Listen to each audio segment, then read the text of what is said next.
Hey, everybody, and welcome to Discover Christian Mysticism with John Adams. I'm John Adams. This is David Loyola. David is an old friend of mine, and he does our worship leading at Light Christ, and he's our resident singer-songwriter, and he's a graphic artist and a father and a husband and astronaut. Wow, no. No. Overshooting. Okay. And David's here today so you guys can meet him, and also because I brought him in to answer this question that we got from our friend Bill a while back. But do you want to say anything? Like, hello? Hello. Our wives would love that. Yeah. We've just been made fun of for that. Yeah, we've been made fun of for being too formal and cordial. So, all right. So the question from Bill is, and just so you know, like some background on him, he's a veteran who had some pretty severe injuries and reconstructive surgery. So he got like the full experience. Mm-hmm. And the way that he found balance in his life was to start practicing a more mystical form of the faith. And so he does like probably more like meditation and mystical prayer than most of us do per day. And he does that not just to connect with God, but also for his health. And so this isn't someone, this isn't a freshman in college who took his first world history class and is like shocked at all this stuff that's going on. This is a person with like real experience overseas, around the world. He's older than both of us are. And he's someone who's lived the full spectrum of things that can go wrong in life and has seen the world from a lot of different angles. So I feel like that's important because where these questions come from matters. Yeah. But his question is, how do we pray for all the evil, one, in the world, and two, that we as Americans are responsible for? What prayer exists that can aptly address the terror, death, poverty, homelessness that we instigated? Our leaders claim they are devout Christians, and yet they act in wholly irresponsible ways regarding immigration, abortion, racial equality, our international impact in Afghanistan, in the Horn of Africa, and in the way the internet has gone around the world, and on and on. I accept my part of the blame as a former military operator, but this makes it no better, and prayer without action is only half stepping it. I am at a loss. Very respectfully, Bill. So this is like the big question. Mm-hmm. And I just wanted to, we talked about this a while ago, and I wanted to know if you guys have given it some thought and if you and your wife have had a chance to talk about it, and just what your thoughts are.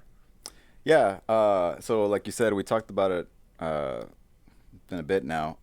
But I think that the first thing that I would say just right off the bat, because this, after talking about it with my wife and just thinking about it some more, like it came to the like realization that I think it's important, and I know he's older than us, so maybe this is like not just for him, but for other people as well. But like, I think it's important to like acknowledge the fact that this is a very difficult question, and it's one that I think people deal with at different levels in their lives. Like in different amounts and regarding different things.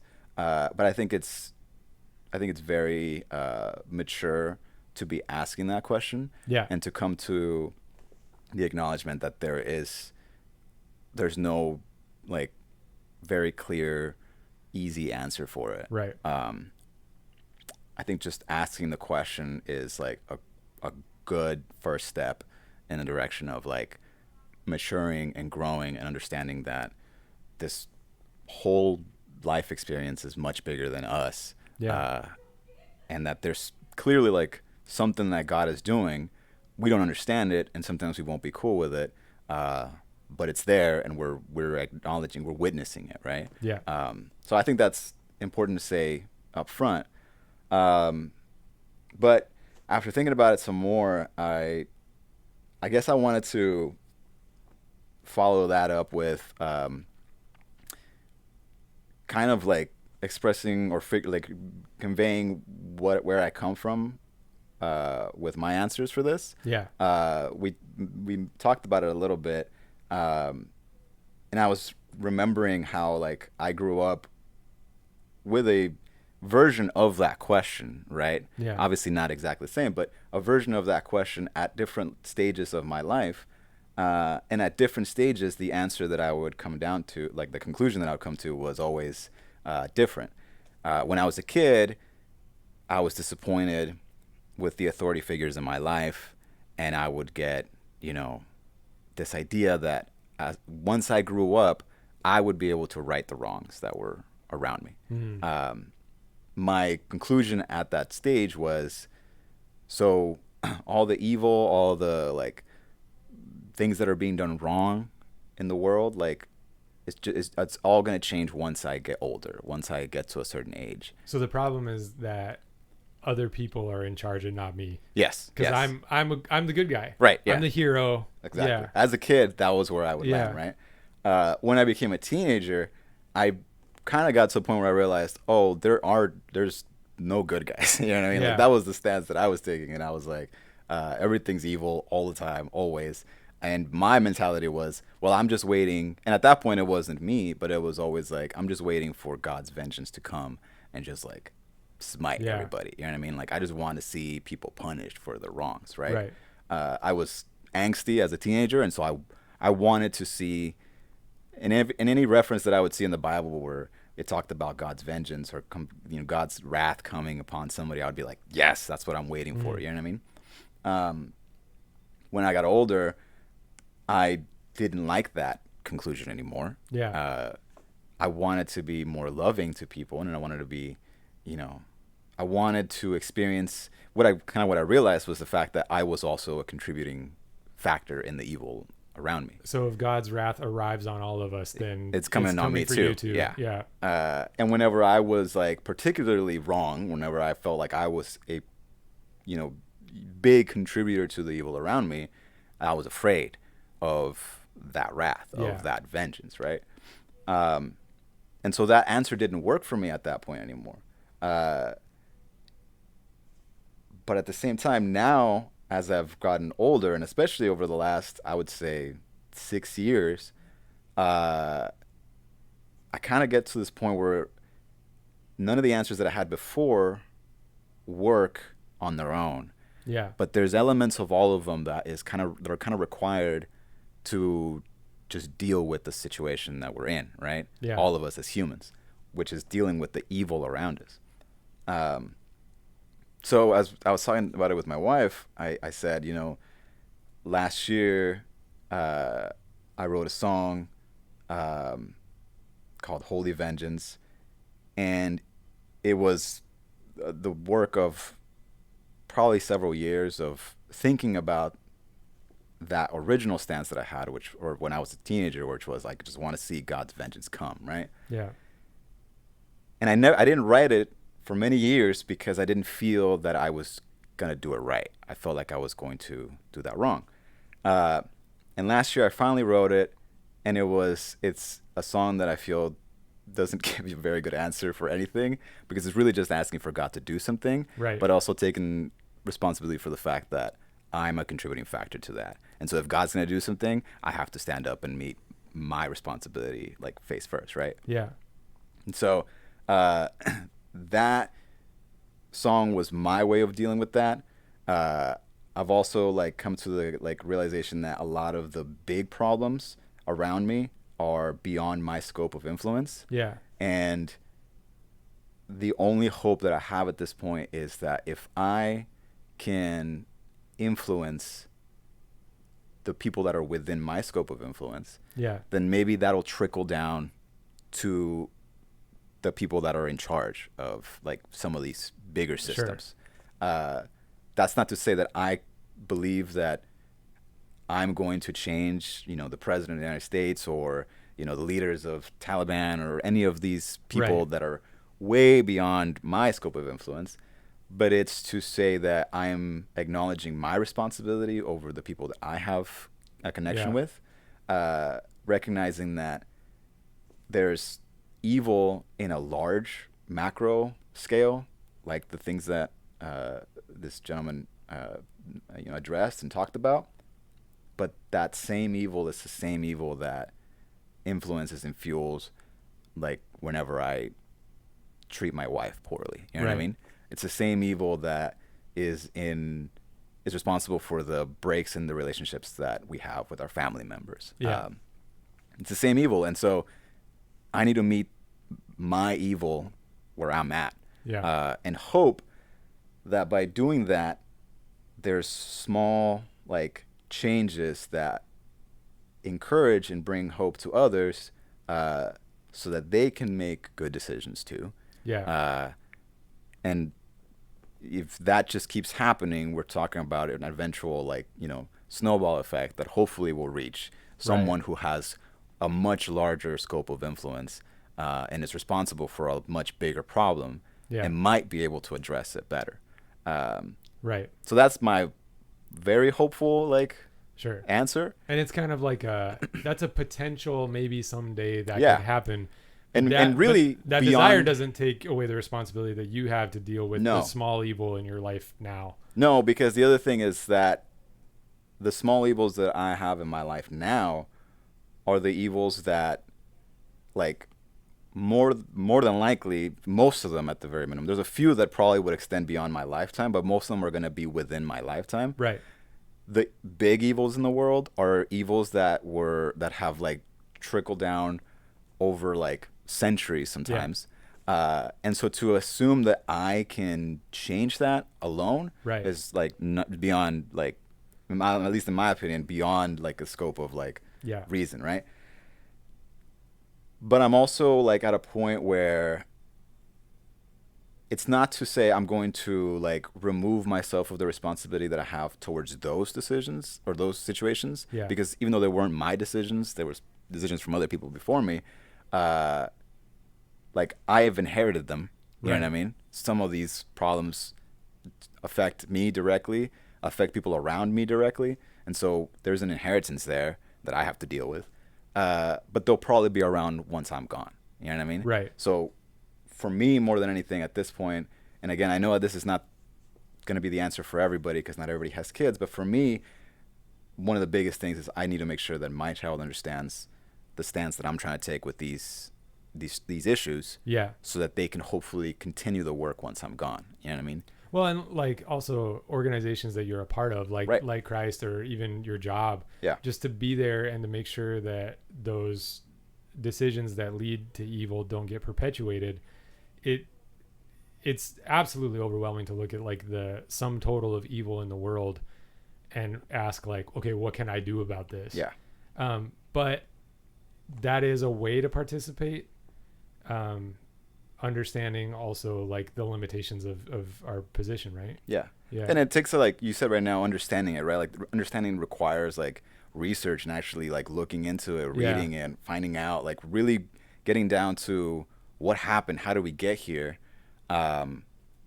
because he mentions some of the leaders in our country, and I would argue some of our like religious leaders as well. I don't feel like they're doing their homework sometimes. You know what I mean? Like, well, they don't have to. We don't expect them to. That's true. We just want them to say what we think we need to hear in order to feel powerful. I mean, at that point, it's a political thing, right? Like it's a social like thing, right? So, but I genuinely feel like to meet an issue now, to receive that inheritance, the correct response is to find out where it comes from, why it is the way it is, and how do we then begin to mold it into a different direction, right? Which there's like a different answer for each one, for like every different problem. But I think it definitely starts with doing the research and talking to the right people. A lot of times I think we get lost in receiving information from sources that are the louder ones. But I honestly feel like most of the time where the truth lies is in the like the real quiet voices that are actually experiencing those issues, right? The ones that are probably not going to speak up because for them it doesn't really matter if you hear it or not. They're living it, and so that's really what matters for them, right? That's where I think is the like that's the response that I think we need to have when we receive these things, when we receive these like problems, these evils, is just to figure out, okay, now I'm responsible for this. How am I going to respond to it? And a lot of times I think it comes down to at least starting with research and really figuring out where that comes from. I think with that approach, it requires that we value the small changes that we can each make, even when like the temptation is always going to be to try to address the big picture. Yeah. So if you look at somebody like Bill, squared away military man, you know, probably a go-getter in his career, very hard worker, and part of a culture within the military that is addressing big problems with big solutions. Mm-hmm. And I'd imagine that the adjustment to say, well, now I'm just one me and my circle of influence is small and my understanding is small, and what I can actually accomplish with my good effort is probably not going to have a global impact. Mm-hmm. That adjustment probably, to me, it seems kind of hard. Yeah. And a lot of churches they talk a lot about global impact, and they talk a lot about like you finding your purpose so that your talents and your resources can be maximized to have the maximum possible impact.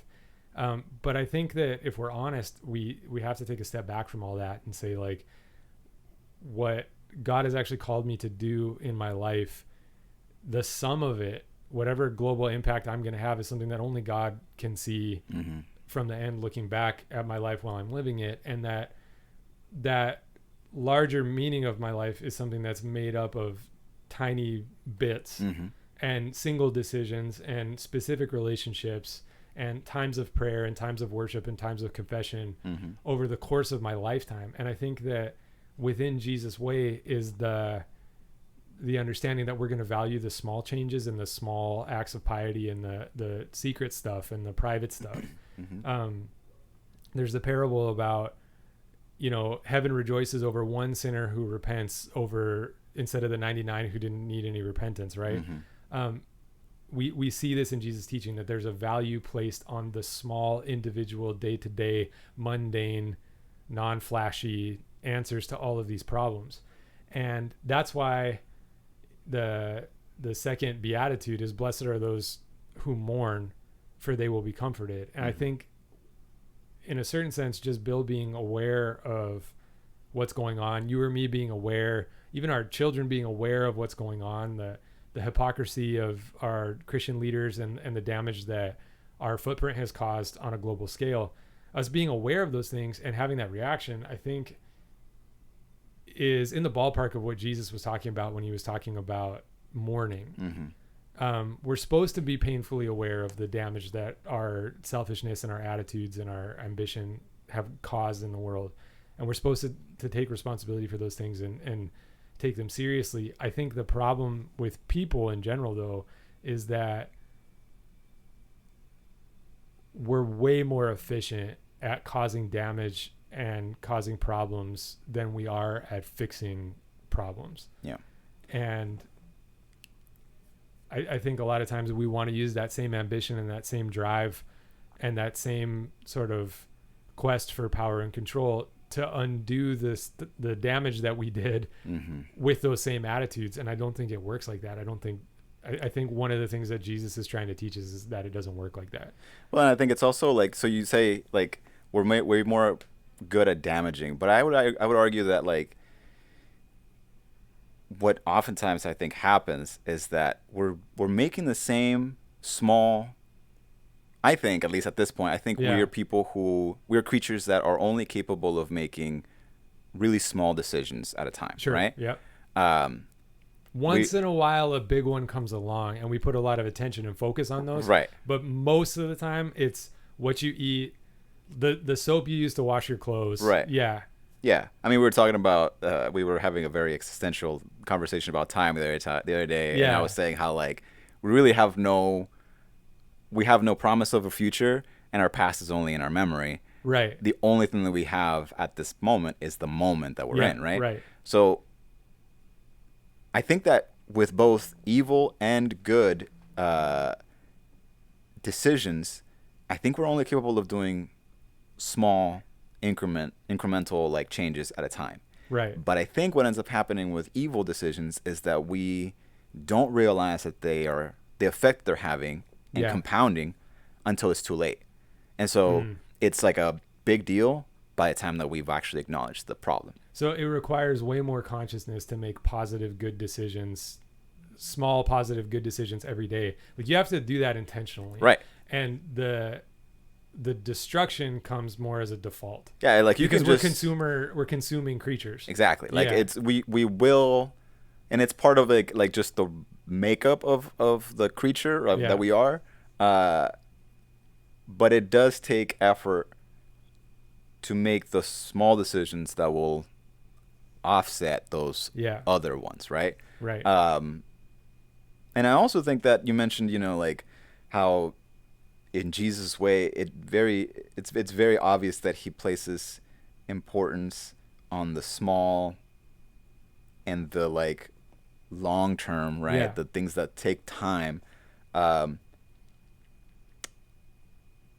As we've been going through the Sermon on the Mount, and as I've been reading it, it's become obvious to me that like I think we tend to place a lot of importance on miracles and like these sudden like massive changes, these alterations to the world around us, and the things that we expect. It's a what is that called? The classic comedy like thing where like it's something you didn't expect, and so it's like a big deal, right? Yeah, right. I think the same is true for miracles. We see them and we're like, this is awesome. You know what I mean? This suddenly happened. Like God did something great. But what we don't often pay attention to is all the tiny little things that happened along the way before or after that miracle that actually contribute to that thing staying either good or going bad. You know what I mean?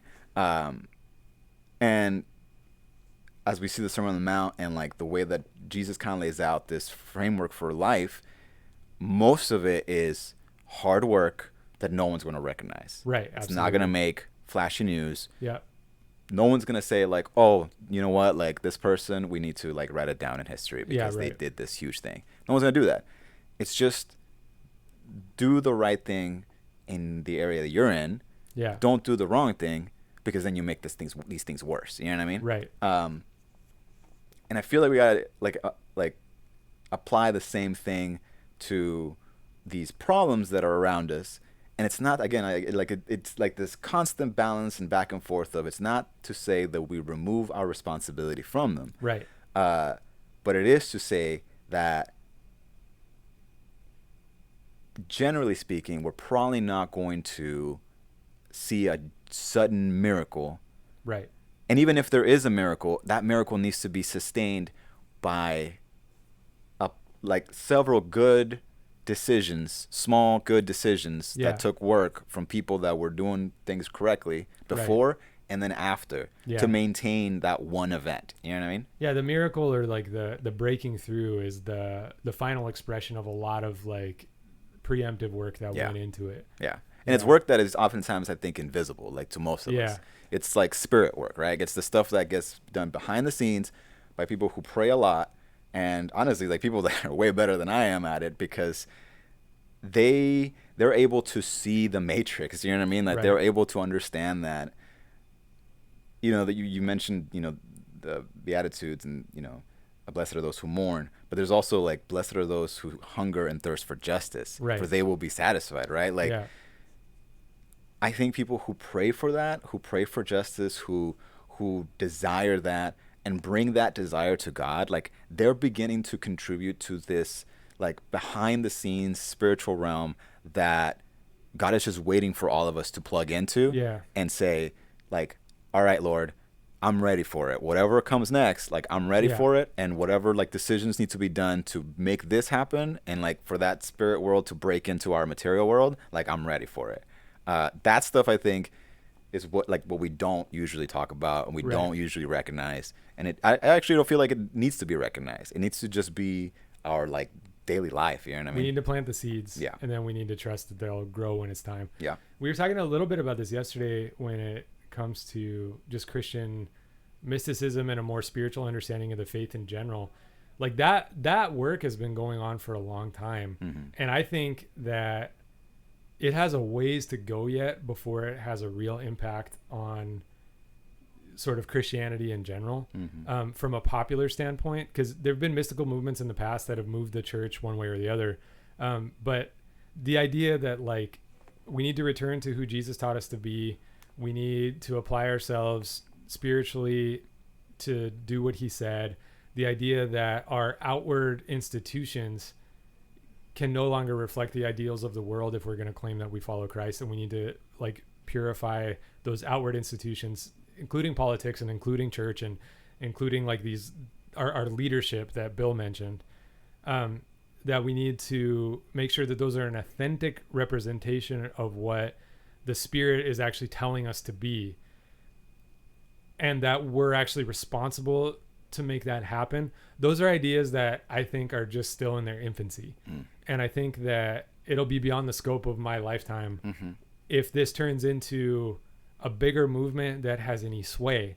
But then as soon as it does, it'll be subject to all the old temptations that every other movement or community or organizational structure is subject to. And there'll be challenges that we don't see coming, because what we're doing right now is we're trying to put the pieces together and come up with an answer to these questions in a way that makes sense for us. And someday when that, bears fruit to the fullest extent, it's going to have downsides to it that we didn't see coming. Right. And so I think that the long-term, plant the seeds, do the work, be the person that you're supposed to be, try to influence those around you, return to Christ as your center, turn all of these things over to the Lord in prayer. If you ever have an opportunity to do anything about any of this, hope that God makes it clear to you and also provides the resources in an accessible way so that you can. But in the meantime, keep your lamp lit while you wait for the return of Christ, because he's going to set everything right. Like that attitude, like you said, it's not flashy. It's not something you can sell. It's not a program that you can put together and necessarily communicate. It's an attitude. It's a spiritual attitude, and it's a disposition of prayer toward these issues that, when you measure it by the world's terms, doesn't seem to have a lot of traction, but actually over decades and even centuries is the thing that moves the needle. So like, we don't crucify people anymore, and we don't sacrifice animals as part of our religion, in any religion. You know what I mean? And no real government crucifies people either. So like, there were real things that people in Jesus' time were struggling with that we don't do anymore. Slavery is outlawed in the United States. It took a long time for that to really be clearly expressed as the evil that it was, and then it took a long time for it to be dealt with, and we're still dealing with the ramifications, but it's no longer legal in the United States. And so like, those big changes that we hope to see, they're above our pay grade, so to speak, but we can also be like, I guess, cogs in the machine that work change over time. Yeah, and I think that like, so I also come to this from an artistic point of view, right? Which in the end comes down to like expression, right? Right. And I think a lot of it, so you brought up slavery, and I think about like the fact that over the course of the time that it took for that to be abolished, there were like hundreds of people who made the decision, I'm not going to have slaves. Like, this is wrong. You know what I mean?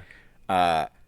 And then there were hundreds and hundreds of like thousands of like slaves who had art forms and expressions to convey their, like, what they were feeling about it. And then other people who were in positions of authority, or had more influence or had more money or more resources, were able to kind of solidify some of those expressions, so that we would remember them, right? And so I think that there's this like dichotomy where we have to remember that we are finite creatures that live a very, very short lifespan in the grand scheme of things.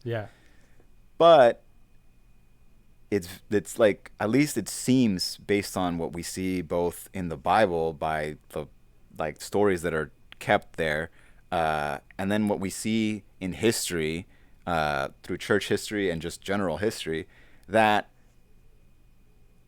it's important for us to keep track of some of these things, for the benefit of those to come. You know what I mean? And so I think about like artistic ways of expressing that. Like, Lord, like this is terrible and I Yeah. want it to change, right? Um, and I think about the things that can be done in the meantime, like charities or just like missionary work, things that can be done now. And I feel like there's this full like there's this like box of tools that have been passed down Yeah. for a long time, and we can utilize all of them to address these problems in a multifaceted form, right? To Yeah. where we've got like a 3D problem and we've got a 3D solution. You know what I mean? Sure. Like we're gonna deal with it, and it's not to say that the problem's gonna get solved all of a sudden, but we know how to deal with these things, right? Yeah. And so when we look at history, we look at different people who were oppressed. We look at people who work with those who are oppressed. They employed certain tactics. They did certain things to address like the feelings of those who were like oppressed. Have them express those things, whether it was through music or art or different, methods of expression. When it came to people who were working with them, trying to help them, they had certain tactics, certain strategies for encouraging them, for providing them some like support in the moment of like that situation happening. Yeah. And I feel like if we take some of those lessons and we translate them to now, like you said, they probably won't look like huge charities, Sure. massive like organizations, or like sudden documentaries where we talk about like a massive change that happened in Right. the world. It probably won't look like that, but it probably will look like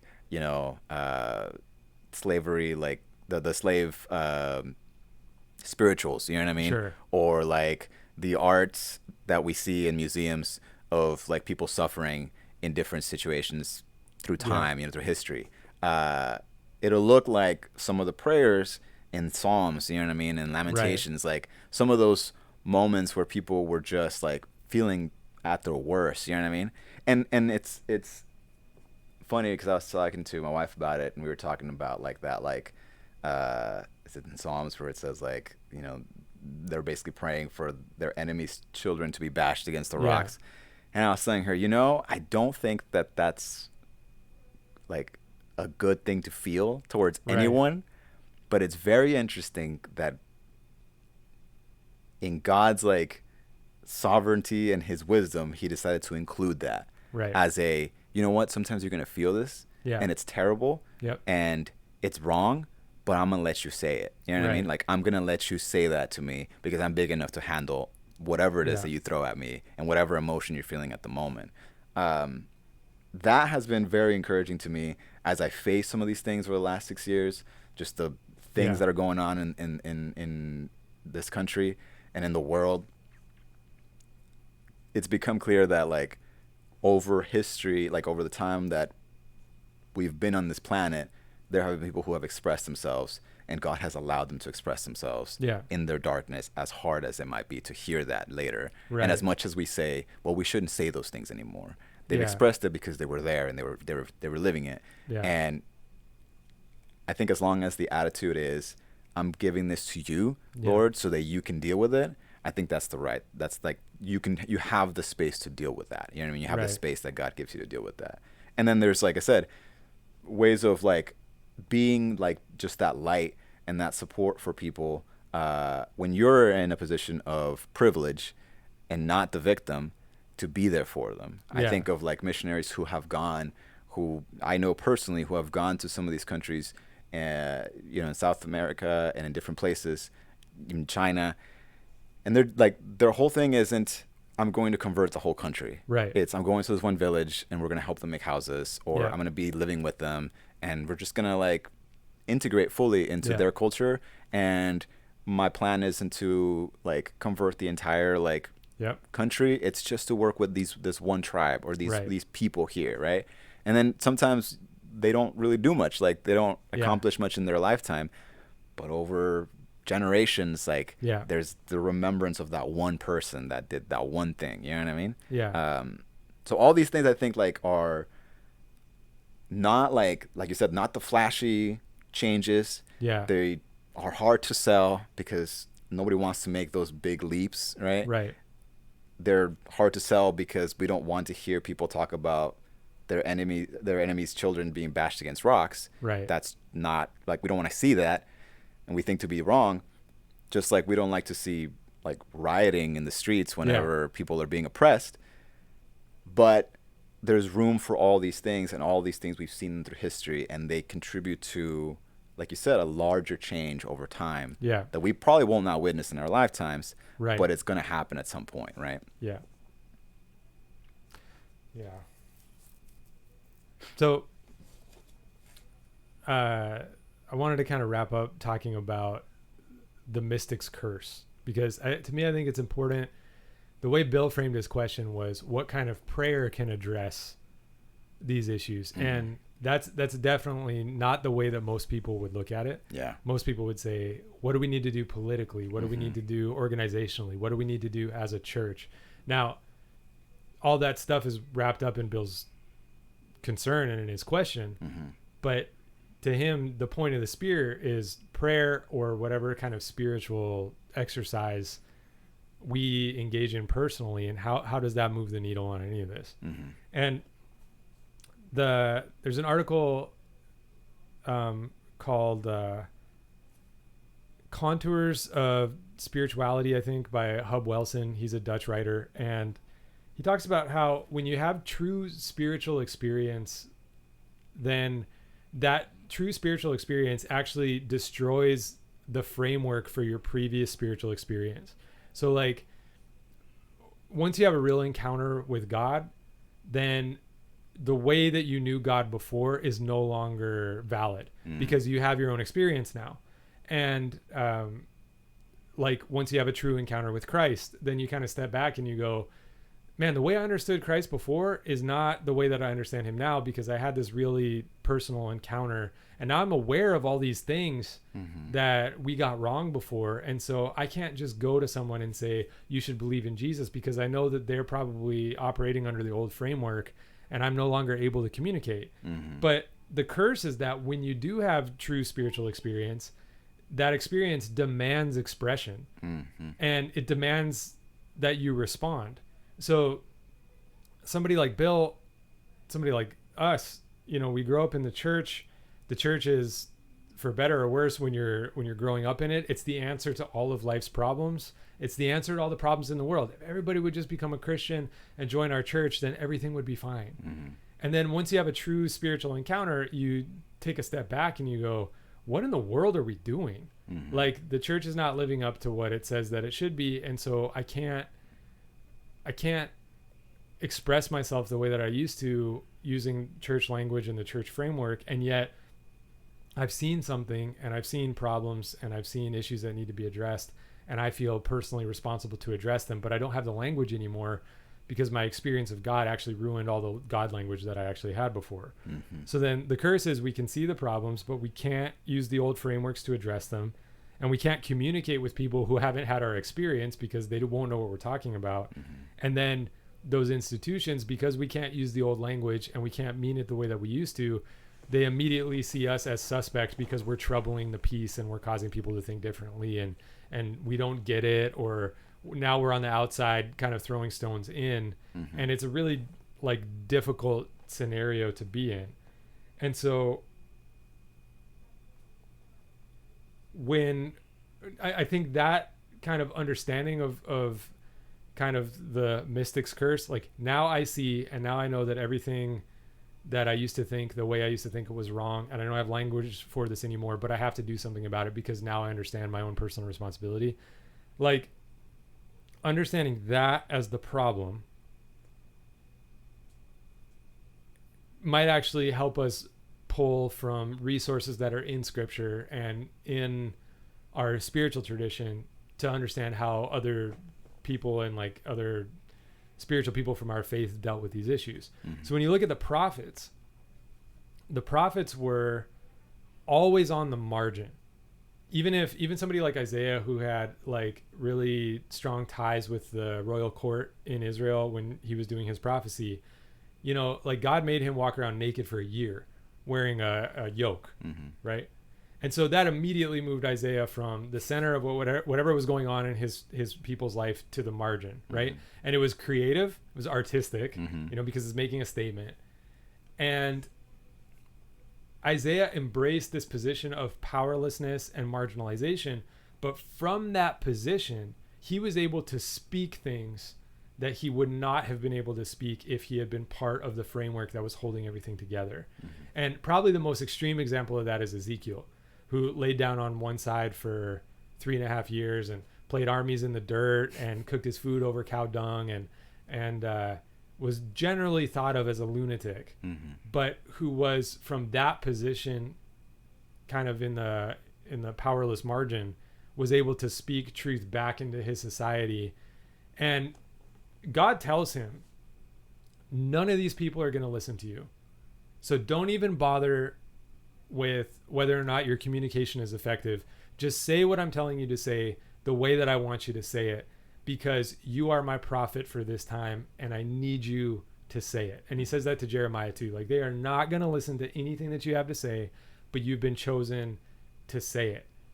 And I think that there's some truth in that for people who have an authentic spiritual relationship with God, where you just go, I have to stop worrying about whether or not I can wake everybody up and get them thinking differently. All I can really do here is say as best as I can, in the most creative way possible, in the truest way that I can, what God has put on my heart to say, and then trust God for the results down the road. And God tells Ezekiel, make your face like flint. Like, these people are going to come at you with everything. Just, you need to be so stone-faced and so solid that nothing that they say and nothing that they criticize you on is going to move you. You need to just tell the truth. Mm-hmm. And you need to be somebody who's weird and somebody who's different and somebody who's not in the center of any of this, so that you can speak back into your culture what I want you to say. And by the way, they're not going to listen to you, but it needs to be said. And when you look at Jesus, you also see Jesus embrace that prophetic role 100%. Yeah. Like, he doesn't play the Pharisee political game. He avoids the leadership culture in Jerusalem as much as he possibly can. He's out there with John the Baptist and all the weirdos in the desert getting baptized. And then when it's time to actually get to work, he's going from small village to small village, just healing people one at a time and telling poor people about the kingdom of God, and completely avoiding any of like the big power structures in his society, because he's planting the seeds. And it's really clear throughout Jesus' whole ministry that nobody that he's talking to actually understands what he's saying until the Holy Spirit comes later, right? Mm-hmm. And so he's planting the seeds and he's doing the work, but he's embracing his role as that weirdo on the margin who sees things as they really are and who expresses things in creative ways, like all the parables and stuff like that, but is also fully aware that his work from day to day might not actually convince all that many people, and he's not trying to start a big popular movement. And even in like John, he tells everybody who wants bread to like get away from him. We're not all about that. And then he turns to the disciples and he says, aren't you going to go too? And Peter goes, we have nowhere else to go. And Jesus is like, fine, but one of you's a demon. You know what I mean? Like, he's not attacking these problems the way that we want to attack them when we sit down with our little plans and make flowcharts and PowerPoint presentations, right? Mm-hmm. He's just really embracing that kind of weird, odd, challenging, mystical role for himself. And even like his answer to the problem of all the evil in the world is to let the Romans arrest him and die on a cross. Mm-hmm. Like, it's weird. Mm-hmm. Right? Yeah. It's not a good strategy. But I think that there's something about an authentic spiritual relationship with God that pulls us into that kind of, it pulls us into embracing the marginalized powerlessness of seeing things as they really are, understanding our own contribution to the death of the world, and also understanding our powerlessness to fix it, but also understanding that it's our responsibility to draw a lot of this to people's attention, mm-hmm. even though they're going to reject it. Yeah. And whatever God does with that in his grand scheme of things is going to be up to God, in the end. Yeah. But it's our responsibility to be faithful to our experience and to give voice to our experience, and then also to like hold on to hope that God actually knows what he's doing in all of this. And that's a very difficult place to live. Yeah. But I think that if you're a spiritual person, it's the only place to live that's actually true to reality on the ground, Right. the way that it is. Yeah, I think that you mentioned like right now, like how like those spiritual experiences come at a point where you suddenly see how things actually are and how things are happening, right?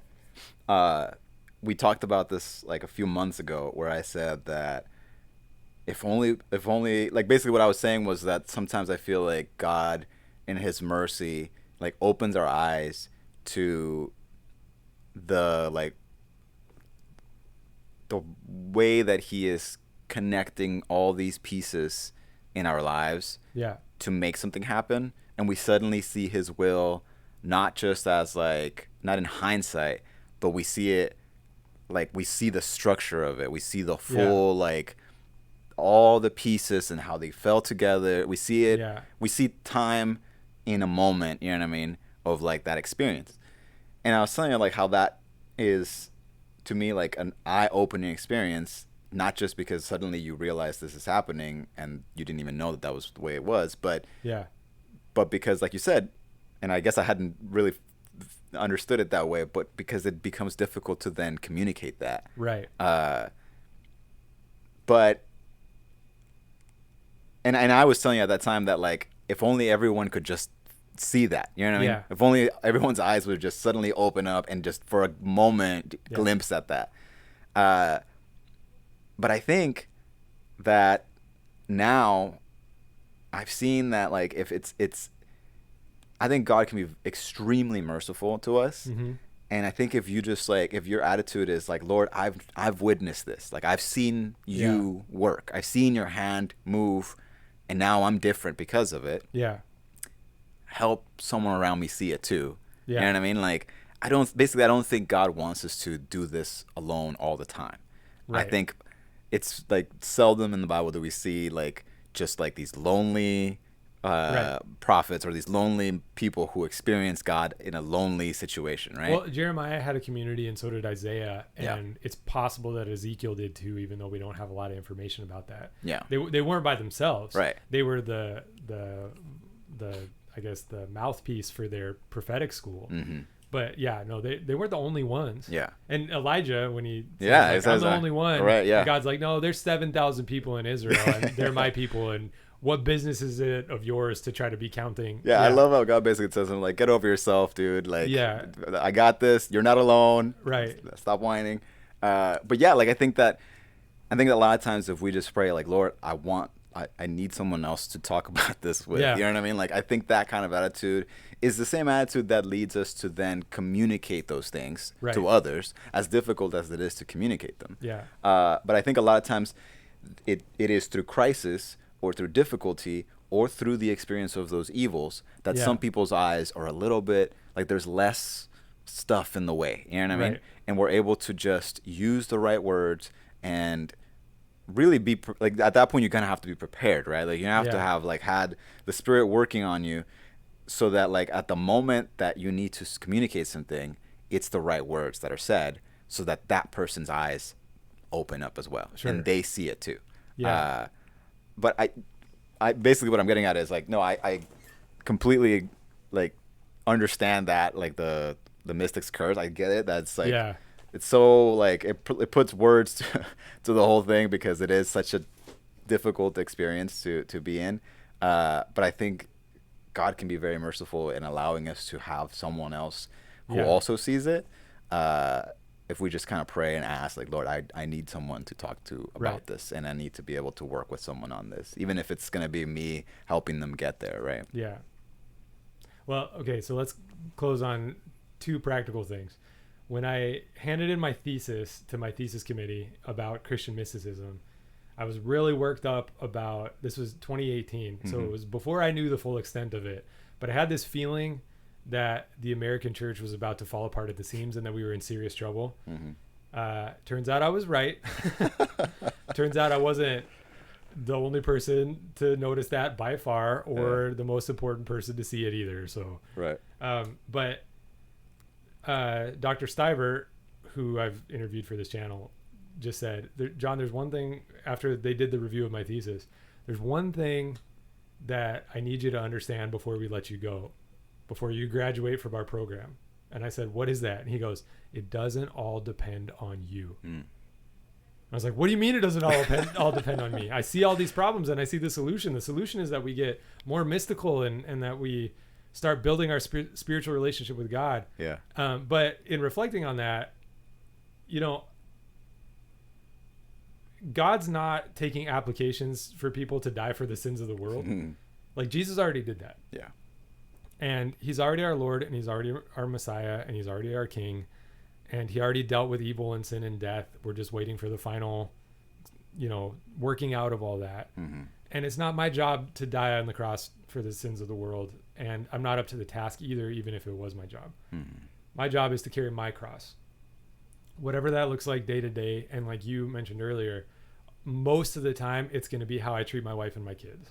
It's going to be how I care for the handful of people that God has put in my path.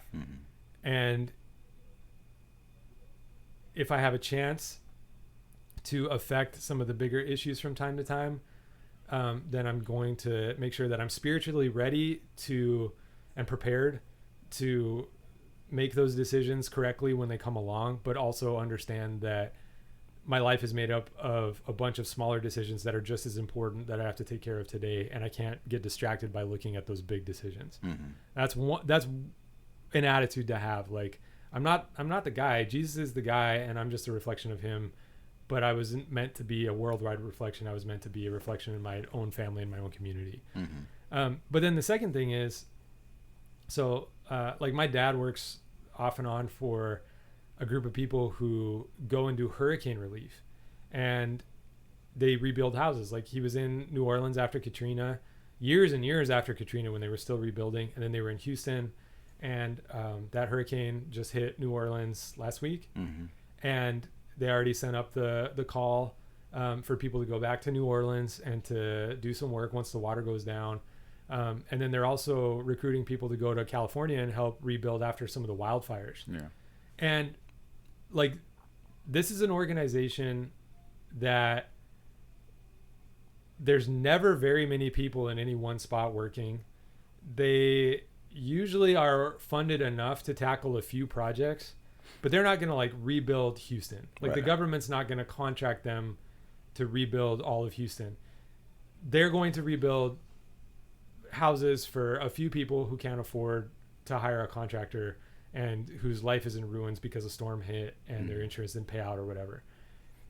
But watching my dad work for those people and actually going over there and helping them, like all of that big picture, man, what are we going to do about all these problems in the world? All that stuff just kind of evaporates when you put on some work gloves and you go pick one place on the planet, like one coordinates, to actually drive some nails or dig a hole or do some work.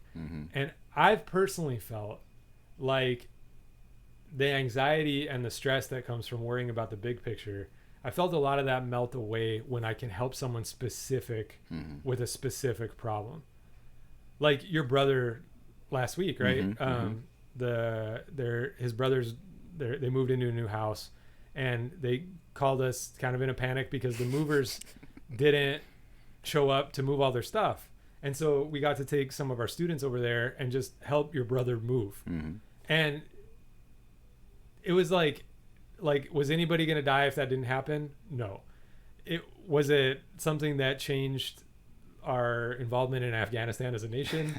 No. But was it something that I could do right then and there, that we could do right then and there? You were there later than I was, just to help somebody with like a real issue. And I don't remember thinking about all the problems in the world while we were busy working. Like there was actually something to do that we could get our hands dirty doing. And I felt like that definitely helps me kind of, and I know that we're not tackling the big issues when we help people like that, but we do get confirmation in our spirits that that's where God wants us to be, helping people. And if all of us did that around the world on a global scale, then a lot of the big problems would kind of disappear. Yeah, and I would add, if you don't mind me adding another thing to the practical things to do. Sure. I would add that I think it helps. So actually, me and my brother talked about it afterwards because I was taking him back and forth from his old house to the new one. Once everyone had left, we were just moving a few last things, and so I was driving him around, and he was like, "Man, all these people, they're just like such great friends to us." And I was like, "Yeah, yeah, they are. They're really good people." And afterward, I talked about it with my wife, and I was telling her, I was like, I think it's important that we always try to write these things down and remember them. Yeah. Because it is overwhelming to see the evil all at once. Yeah.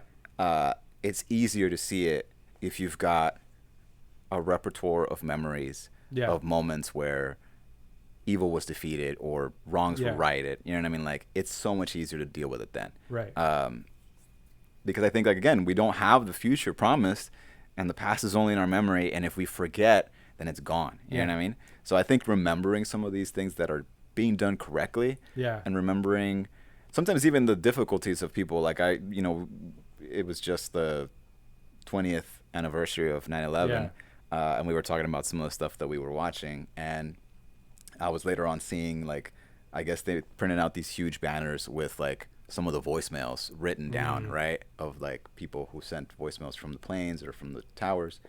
And I was thinking, like, it's so valuable to keep those things. It's so valuable to remember, because it helps us to deal with what comes next. You know what I mean? Yeah. Whether it's as a hopeful reminder or whether it's as a mournful reminder to say, like, this happened, let's not forget that it happened, and let's keep it in our memories, right? And I think that we see that, or we don't see that in some of the problems, like, across the sea, in other nations. We don't know what they're remembering. We don't know what's going on for them, but to listen to their stories and then remembering them for ourselves, and then our own experiences, our own stories, sharing them with others, I think that's, like, it's pivotal to keeping the light on, you know what I mean? To keeping that hope, like, lit. Because otherwise I think it's just too difficult to face it all at once without that. Yeah, so blessed are those who mourn, but also blessed are those who are aware of the blessing that's around us, right? And when things are difficult, and also when things are good. Yeah. That's what we've got for this. I definitely want to put the ball in your court now. As a member of our community, what are some ways that you think we can address some of the issues in the world? And this guy Bill, he might actually be in a position where he can give us all some direction about some other things that we could be doing, because he knows more about this stuff from personal experience. And so I'd love to hear, I'm open. I am fully aware and fully confess that there are lots of things that I do and lots of things that I leave undone, to quote the Book of Common Prayer, that contribute to the death of the world. And I'm all about, even believing that Jesus is going to come back someday and fix it for us. I'm all about doing what I can to be the salt and the light in the world around me. And so what are some ways that we can work on that? What's your experience? What's your perspective as a member of our community? We would love to hear from you. And if you don't want to comment on the video, you can send me an email to john@withjohnadams.com. That's John with no H, Jon @withjohnadams.com. David, do you want anybody to find you? Sure. What's your YouTube channel for your music? We'll link it below. Yes, I don't share it usually, so I don't remember off the top of my head. You can follow on Instagram, I guess. That's probably the fastest way. What's your Instagram? It's DavidGL.music. Yeah, DavidGL.music. Yeah, I hope that's right, man. Don't share it. Well, I'll try to link to some of that stuff in the description. David is part of our Light Christ team, and I'm also stoked that you guys got a chance to meet him and also hear his deep thoughts about a very deep question, because that's a great way to get to know somebody too, right? Yeah, that's true. Yeah. Bill, thank you so much for a great question, and it's not something that I feel like we can just work out by sitting around talking either. And so we're going to keep praying and hope that as we devote ourselves to Christ, he'll lead us into a better enactment and a better embodiment of who he wants us to be. Yeah. All right. We'll see you next time. Till Christ is formed in us. Thank you, guys.